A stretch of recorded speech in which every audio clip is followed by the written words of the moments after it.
హల్లెలూయా. దేవుని నామములో మీకు అందరికీ నా వందనాలండి. నా శుభాలు తెలియజేసుకుంటున్నాను. బాగున్నారండి?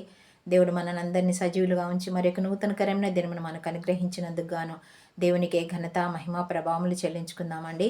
అంతేకాకుండా మీరు కూడా నన్ను ఎంతో ప్రేమతో ఆదరిస్తున్నందుకు మీకు కూడా నా నిండు కృతజ్ఞతలండి. ఈరోజు మన వాక్యం ఏంటంటే మరి యెషయా గ్రంథము 49వ అధ్యాయము 25వ వచనం చూసినట్టయితే, మరి నీతో యుద్ధము చేయవారితో నేనే యుద్ధం చేస్తానని వాగ్దానం చేస్తానండి దేవుడు. ఎందుకంటే మన తరపున ఆయనే మన శత్రువులతో పోరాడతాడటండి. ఎప్పుడు మన శత్రువులతో ఆయన యుద్ధం చేయగలుగుతాడు, పోరాడగలుగుతాడంటే మన భారం అంతా యెహోవా మీద మోపినప్పుడు ఆయన మన శత్రువులతో ఆయనే యుద్ధం చేస్తాడటండి. అందుకే వాక్యం సెలవిస్తుంది కదండి, కీర్తన గ్రంథం 55 అధ్యాయంలో, మరి నీ భారం యెహోవా మీద మోపము, ఆయనే నిన్ను ఆదుకొనునని లేఖనం సెలవిస్తుందండి. దావీదు మహారాజు గారు కూడా గొల్యాతుతో యుద్ధానికి వెళ్ళినప్పుడు, మరి జీవము గల దేవుని నామమున నేను నీతో యుద్ధానికి వస్తున్నాను, ఆ యుద్ధము యెహోవాదే అని చెప్తాడండి. మరి దావీదు మహారాజు గారు కూడా దేవుని మీద ఆధారపడినప్పుడు ఆయన మరి ఆ యుద్ధంలో జయాన్ని పొందుకున్నాడండి. మనము కూడా ప్రతి విషయంలో జయాన్ని పొందుకోవాలి, మంచి జరగాలి మనకంటే మొట్టమొదటిగా మనం దేవుని మీద ఆధారపడి బ్రతకడం నేర్చుకోవాలండి.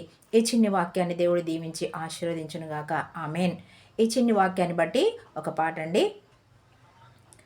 యుద్ధము యెహోవాదే, యుద్ధము యెహోవాదే, యుద్ధము యెహోవాదే, యుద్ధము యెహోవాదే. రాజులు మనకెవ్వరు లేరు, శూరులు మనకెవ్వరు లేరు, రాజులు మనకెవ్వరు లేరు, శూరులు మనకెవ్వరు లేరు.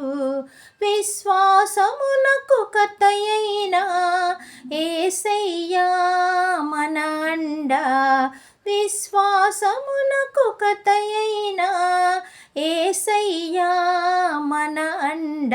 యుద్ధము యెహోవాదే, యుద్ధము యెహోవాదే. హల్లెలూయా.